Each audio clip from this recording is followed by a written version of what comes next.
Alhamdulillah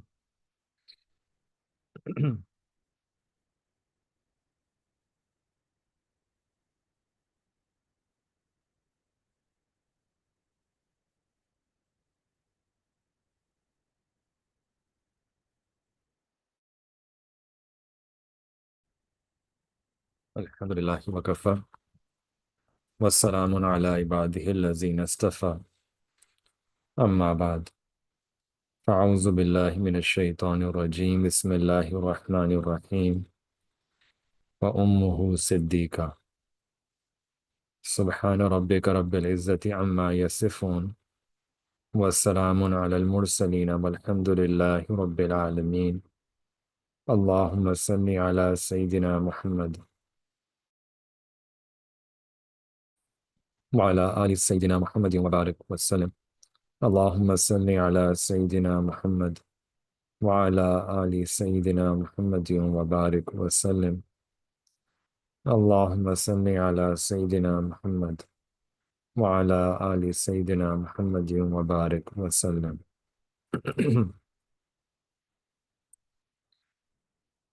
Today's topic of discussion is an ideal mother-in-law, and several universities, there was one research that was done in several universities, and they said that one of the reasons why women are distressed in their homes, about 60% is because of they're troubled by their in-laws. And this is a question that arises, that why does this distress occur? These problems with the in-laws, why do they happen? And generally what happens is that there are changes which are occurring in a person's life, and one has to adjust to them. These are adjustment problems. The daughter-in-law, when she comes, she thinks that the husband is hers, the home is hers, she will rule. And the mother-in-law, she thinks that the son is hers, she raised him, and he has been hers until now. So this fear that she has, this fear of the unknown. One of the reasons why there is a dispute is that on the side of the mother-in-law, there are some reasons that are responsible on her side. And it's important to understand those reasons so that we can try to end the source of the problem. One of the reasons is that there is this fear of the unknown, which arises because of a particular type of, we call suizan, not thinking well about the other person. That maybe this newcomer, she will come and she might want to take control of the heart of my son, and then maybe she will take my son away from me. So then when she sees that husband, wife, they're living this life of love and affection, she starts using all these devices and strategies so that the couple, they're not able to cement their love. That love doesn't solidify, doesn't intensify. She starts complaining to her son about his wife, that she's doing this and she is doing that, so that love doesn't strengthen. And in her mind, she has this fear, again, that fear of the unknown, that if this girl, she can somehow take control of the heart of my son, then she will just take my son away and I will have no worth. Up till now, all of my worth was because of my son.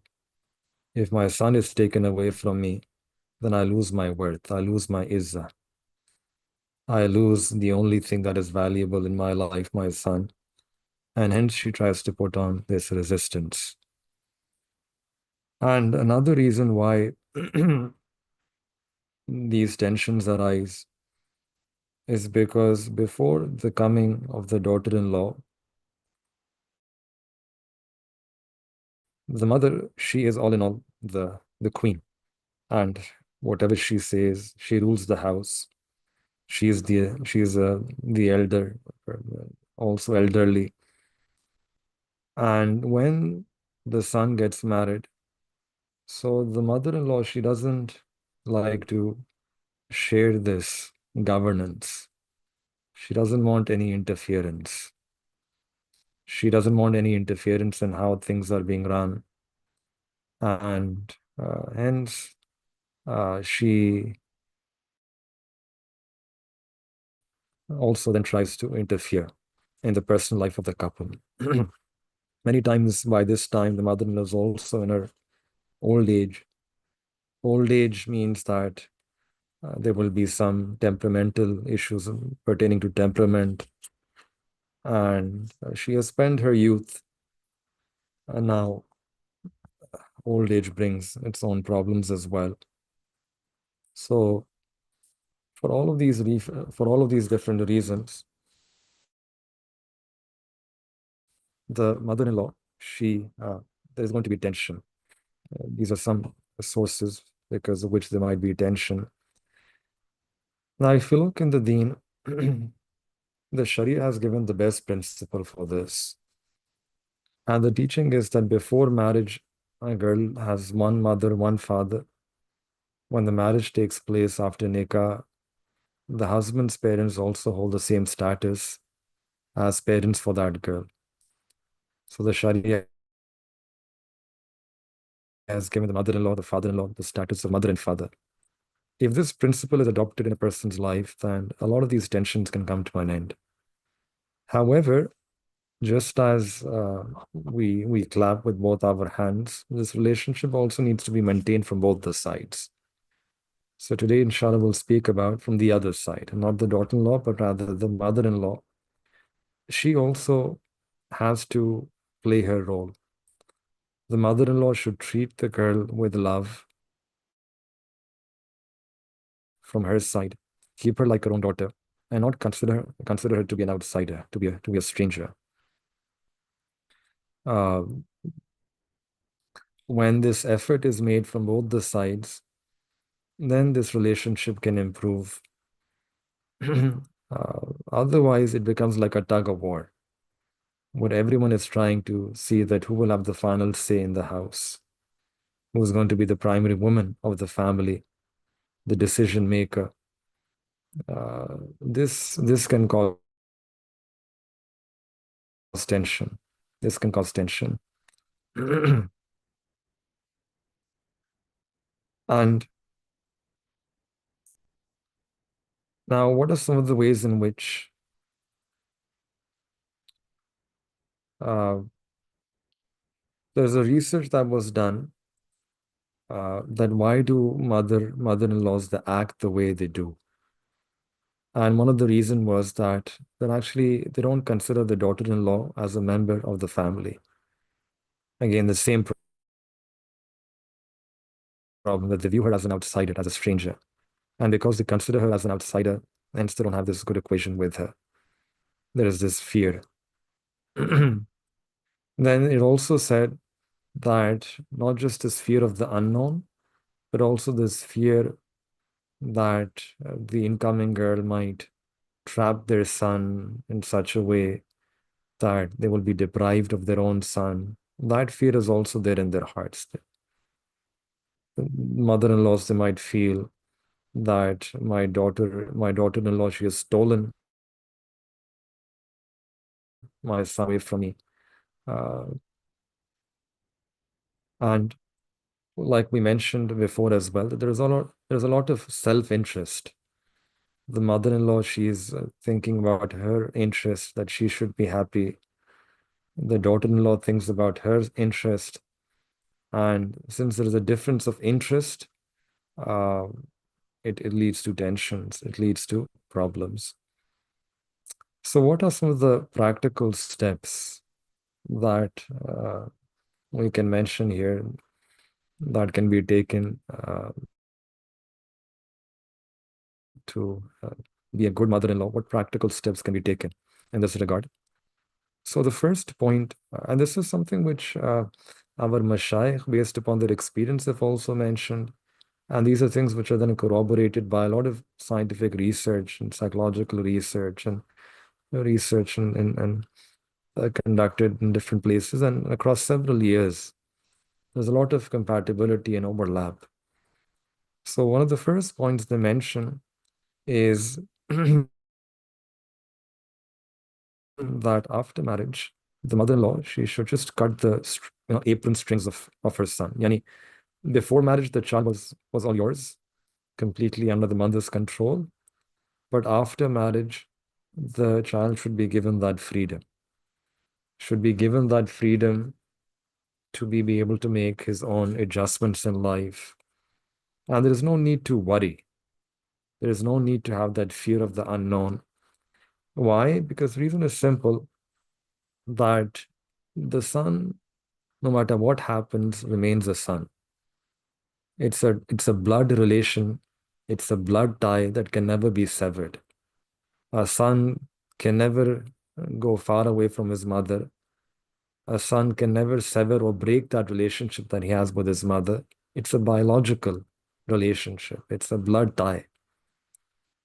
But on the other hand, a separation can happen between son and the daughter-in-law. That is possible. They're not blood relatives. It's very much possible that the separation can happen, whereas a separation cannot happen between son and his mother. It's a relationship that can never end. And that is why the mother-in-law, she should not worry about this so much.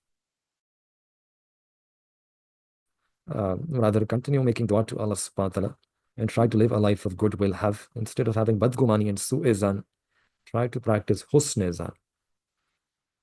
And not only giving freedom to her child to be able to make his own decisions and adjustments, but also after marriage to reduce your expectation from your son. This is also really important. Before, the son did not have too much responsibilities. Now he has a wife, family, has hukukul ibad, and he will be held answerable to Allah subhanahu wa ta'ala for fulfilling the rights of his family, of his wife. So it's an important question for him. It's an important responsibility now that he has on his shoulder. And to be able to discharge that responsibility, it needs time. It requires effort. So the mother, she should reduce her expectations from her son. Before marriage, the son might be available for you 100% every time, every day. You can call him, he'll be there for you. But after marriage, things have changed. Now he has responsibilities, he has obligations towards his wife, towards his children as well later on when he has children. So since the responsibilities are much more, the mother-in-law, she should now reduce her expectations. She should accept the new situation and not expect that the son will continue to give her the same time and be available for her the same way he was before marriage. So she should try reduce expectations. The issue and the heart is hurt when we set expectations from the other person and then the other person fails to fulfill our expectations.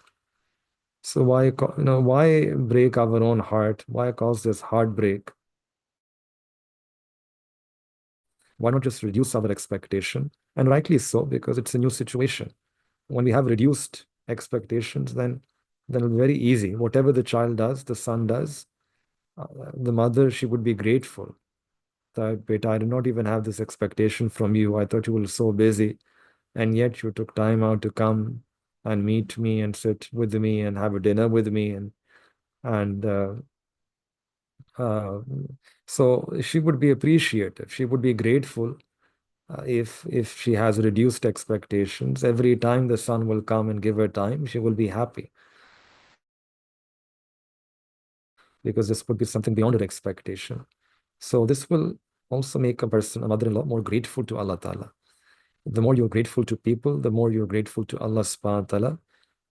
So it's a very beautiful principle that we have in our deen, that with regard to hukukul ibad, try to reduce your expectations from the other person. And this applies in different roles, even in marriage as well, that you do your best and try to fulfill your obligations towards others, but don't think about the rights that others that you have over that you have over others. Don't have high expectations, don't set high expectations. Rather, whatever other person does, just view that as an ihsan, that they did a favor upon me, and be thankful and grateful to them for that. Then, when marriage happens, the son gets married, uh, the mother-in-law should uh, try to go out of her way to welcome the daughter-in-law into the family. This requires a bit of mujahida and effort. Uh, and this is that mujahida that Allah Ta'ala wants to see, to go a bit out of her way to welcome and to make the daughter-in-law also feel welcome in the family. And for that, uh, she would need to treat the daughter-in-law with a lot of love, with affection, make her feel as part of the family. And one way to do this is to encourage your son to be with his wife, to spend time with his wife, as opposed to doing the exact opposite. Many times we see that the mother-in-law, she says to the son that at night, first you need to spend time with me. And then when it's very late at night, then she gives permission to the son that now you can go. This is joint family system. Sometimes it happens in some cultures. Then you can now go and you can sleep. And in the morning, she then wakes them up very quickly that we want in the excuse of breakfast, she wakes them up. So this trying to interfere in this subtle way between husband and wife, their life, this personal life, this becomes a source of tension in such homes there. So rather the mother-in-law, she should do the exact opposite and encourage the son that go spend time with your wife, go give her attention, go consult your wife. If the son is going to do something, tell him to consult his wife, so that this relationship between husband and wife, it remains good. uh, the daughter-in-law, she should be included in the daily discussions of the household. Family stories should be narrated in front of her, so that she feels that she is also part of the family. Also, sometimes mother-in-law, they can share experiences to their daughter-in-law. Uh, but at the same time, don't impose your will on her. She should be given the freedom to work and to make her own decisions. So a classic example is about raising children. That if she has to raise children, then what happens is that the mother-in-law, she will immediately point out small things, that the feeder should be like this, and small things she's pointing out, that be careful about this and be careful about that. And in many cases, she's doing it out of good intentions, but the daughter-in-law, she would view that as an objection, that she is embarrassing me in front of one of these people. Can't I even make like a feeder for the child? Um, uh, don't I even know this? Am I so ignorant? Uh, so the mother-in-law, she's showing a bit of goodwill by saying that don't do this or do this. But here the rule is that if there are small things, let the daughter-in-law do them herself. Give her that freedom. Don't point out every small thing, every tiny detail. Let her do it. Give her that freedom. If she makes a mistake, she will learn from that mistake. Let her learn from her own mistakes, she should not be criticized very quickly.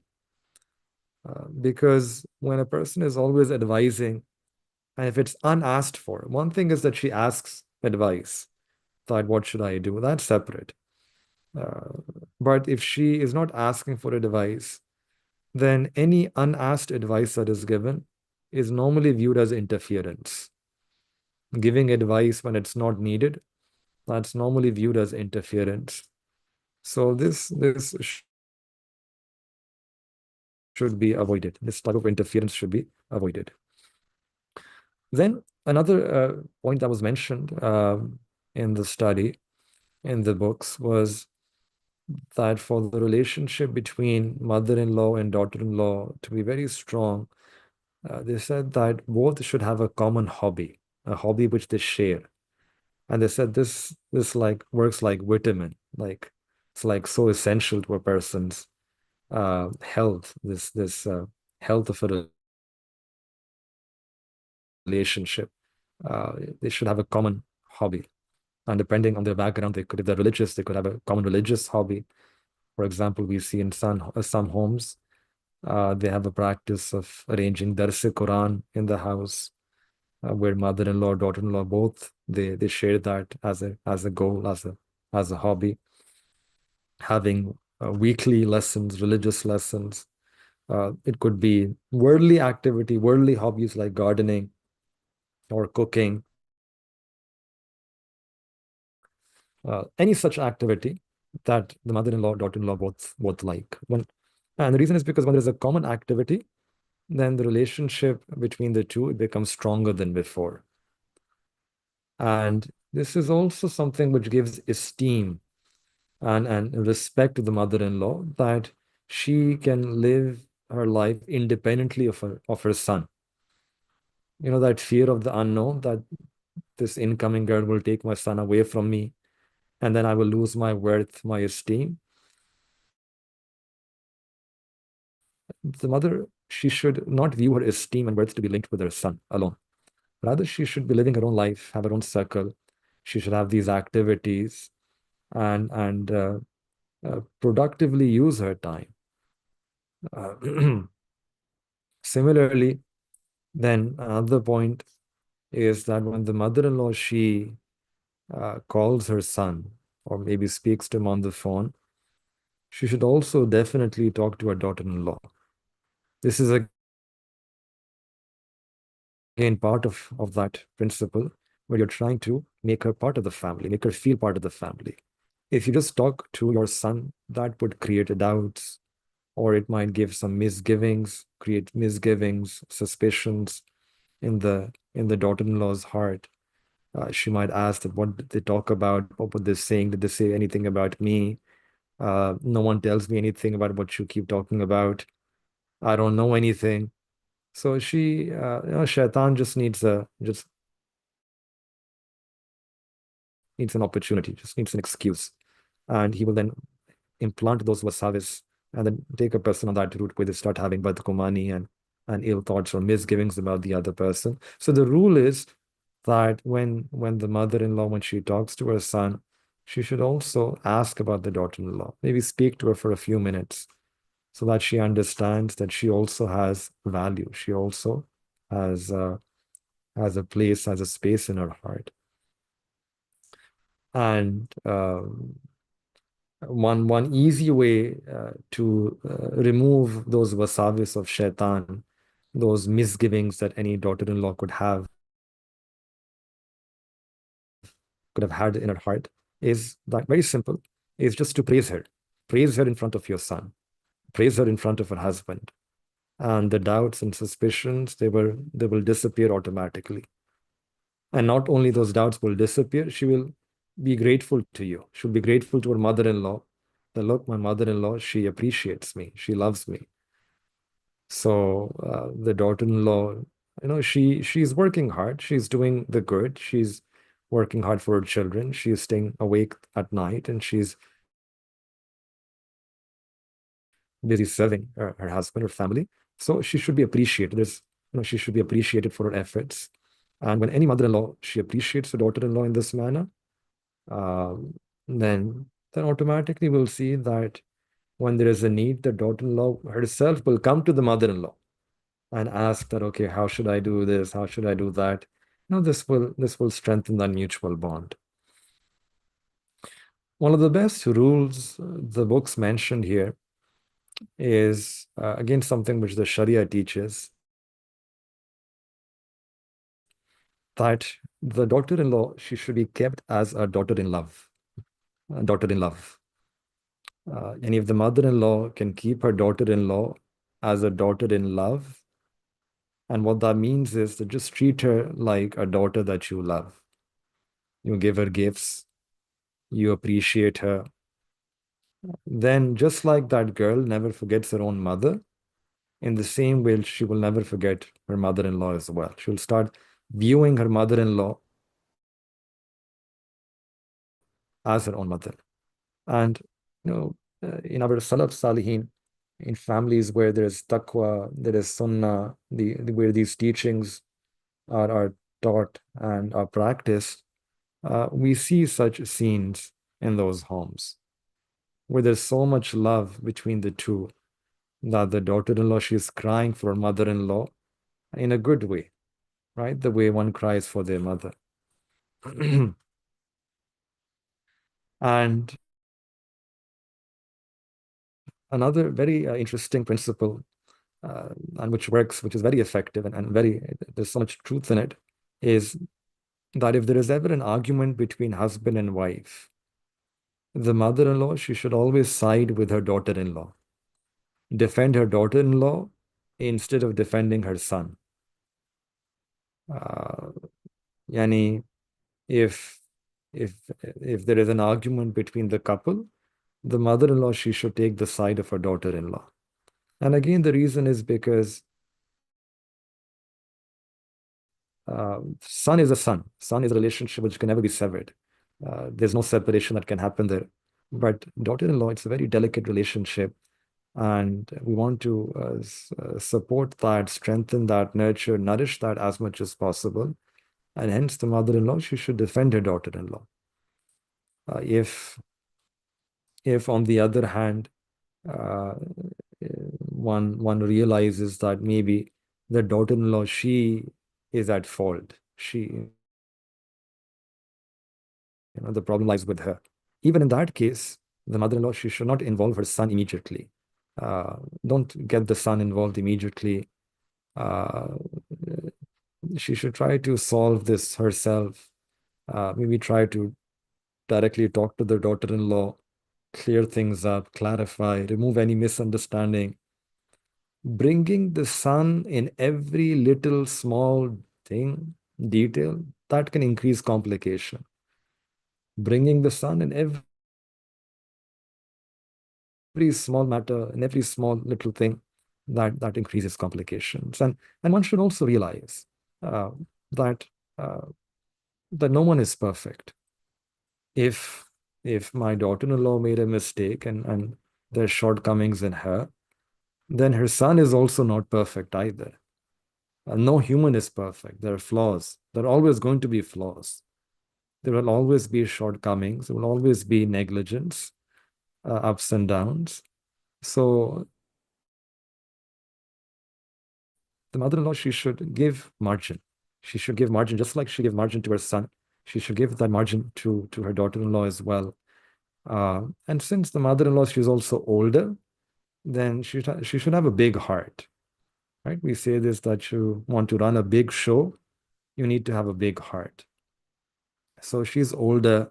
It's her right to have a big heart and to keep her daughter-in-law like her own daughter, and also advise her son.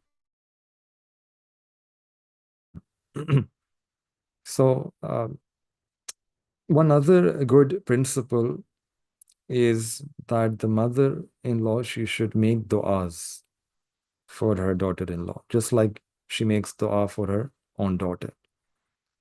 Uh, a person, they start making efforts immediately, but among the best of means and asbab, dua is the best of sabab. If she prays to Allah ta'ala, that Allah create my love and respect in the heart of my daughter-in-law, then inshallah Allah subhanahu wa ta'ala will connect the hearts with each other.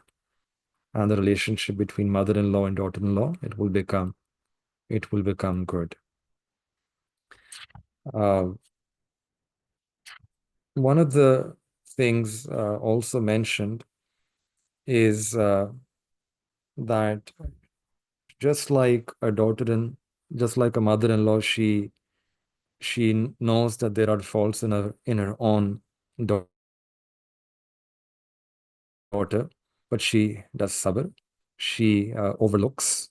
Uh, Sometimes she thinks that she will better and she will improve herself, her character, and get rid of these issues that she has. The daughter-in-law should be treated just like that, like her own daughter. Uh, Whatever standards that she has with her own daughter, she should try to practice those same standards with her daughter-in-law as well. The mistake that many make in this regard is that they're different standards. When their own daughter makes a mistake, the mother, she hides, she conceals. And if that same mistake is made by the daughter-in-law, then now she's revealing it, she's telling it to everyone. So, especially, in the initial years, uh, it will be, she's trying to adjust. The daughter-in-law is coming into the family. She might make mistakes. So the mother-in-law, she should practice forgiveness. She should practice forbearance. She should have that tahammul, and treat her daughter-in-law just like the way she would treat her own daughter, or the way she would want her daughter to be treated when she gets married. Always remember there is an usul in our deen, tit for tat, that if we behave like that with someone else's daughter, then Allah subhanahu wa ta'ala's kanun and principle is that perhaps someone else would treat our own daughter, our own daughter the way we are treating someone else's daughter. If we are harsh and strict and always criticizing and insulting and revealing their flaws and faults, what guarantee do we have that other people will not do the same with our own daughters? So things, come back in a circle. That's why they say that give the world the best you have, and the best will come back to you. Always try to give the best. It's a small world. Things will come back to you. But if you have a habit of giving the best will always come back to you.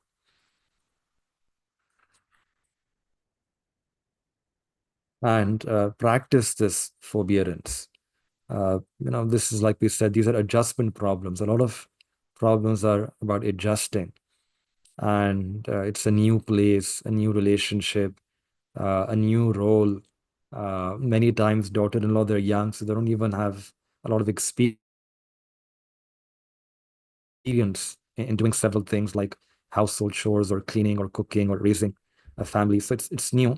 And when she makes mistakes, naturally so, as expect, understandably, uh, then it's not something to be critical about all the time. Rather, one should practice forgiveness and forbearance. And then within a few months, the other person also settles down.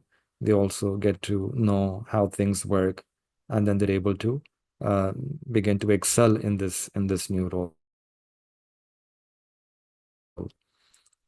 In some cultures, we also see that the mother-in-law, she's very, very rigid and very hesitant in giving responsibility to her daughter-in-law. This happens especially in joint family systems.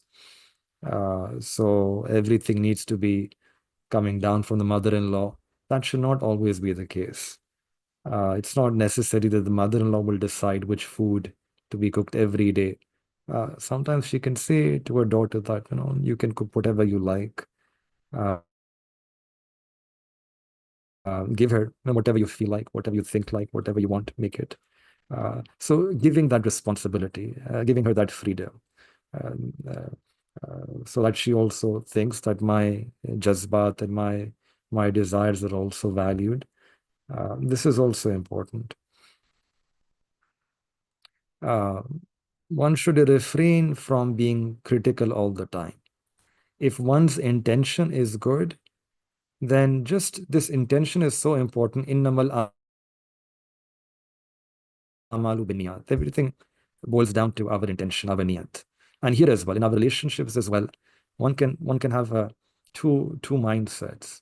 If a person is always critical, tanqeed, then very difficult to maintain that peace and harmony. On the other hand, if a person's intention is good, they have a good thinking, positive thinking, niyat is good, just because of the goodness of their intention, Allah subhanahu wa ta'ala can create an environment of love and affection in that home. So niyat, our intention should always be of goodwill, goodwill. And then Allah subhanahu wa ta'ala will create that good environment in our homes as well.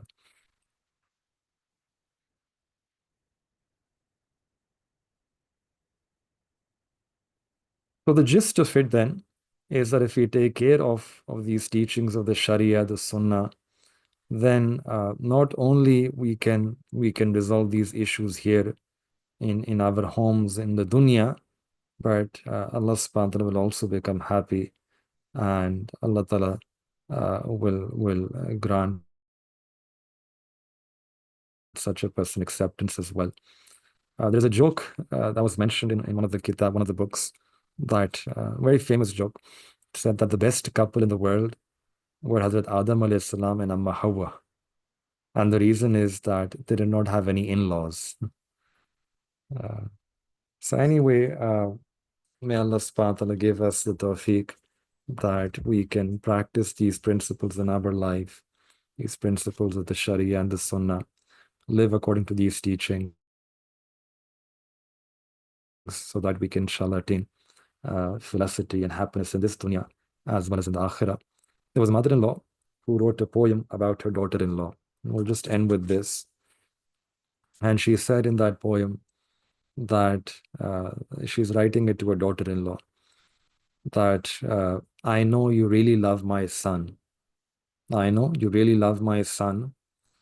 I can see it in your eyes. You both have joined together and you are sharing your lives together. You have shared joyful times, and there have been some tears as well. You have been there for each other, committed through the years. You make my son so happy. My dreams are coming true. He would not want to live his life with anyone other than you. You are such a blessing in so many different ways. You are part of our family, and we love you more each day. So if the mother-in-law, she can appreciate her daughter-in-law like this, then that she's thinking that my daughter-in-law, she has given my son a very peaceful life, a life of love, then it's clear that the daughter-in-law, she will also respond. And she will also have izzat, love, and respect for her mother-in-law in her heart as well. So we make dua to Allah subhanahu wa ta'ala, that may Allah ta'ala make this relationship strong. And may Allah subhanahu wa ta'ala save us from shaitan. Because the worst part in all of this is placed by shaitan. It's played by shaitan. Shaitan is the one who tries to create these confusions. So may Allah ta'ala keep us away from shaitan. May Allah subhanahu wa ta'ala keep our generations to come protected from shaitan. May Allah subhanahu wa ta'ala grant us sukoon and itminan in our homes. Wa akhiru da'wana anil hamdulillahi rabbil alameen.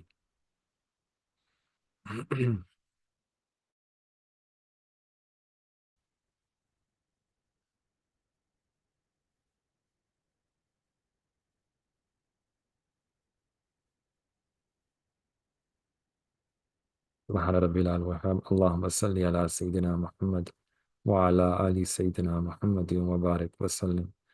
ربنا ظلمنا أنفسنا وإن لم تغفر لنا وترحمنا لنكونن من الخاسرين.